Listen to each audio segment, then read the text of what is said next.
اللہ صلی اللہ علیہ وآلہ وسلم کی ذات طیبہ پر اس قدر خشیت الہی کا غلبہ تھا، آپ اللہ تعالیٰ کی اتنی عبادت کرتے، آپ کے پاؤں مبارک متورم ہو جاتے۔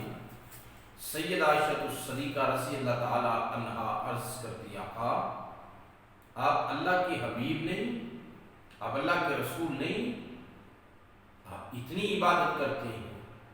تو آپ جواب دیتے، افلا اکون عبدا شکورا، عائشہ میں اللہ کا شکر گزار بندہ نہ بنوں؟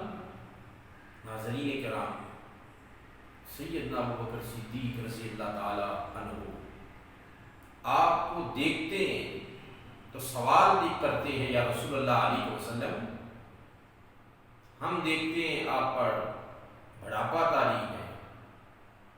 تو رسول کریم علیہ الصلوۃ والسلام نے فرمایا، مجھے سورہ ہود، سورہ واقعہ اور سورہ المرسلات جیسی سورتوں نے بوڑھا کر دیا ہے۔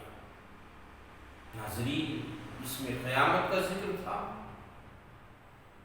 اس کے اندر ایک خاص بات تھی، فاستقم کما امرت، اے حبیب علیہ الصلوۃ والسلام جیسے آپ کو حکم دیا گیا ہے ویسے احکامات الہیہ پر استقامت اختیار کریں۔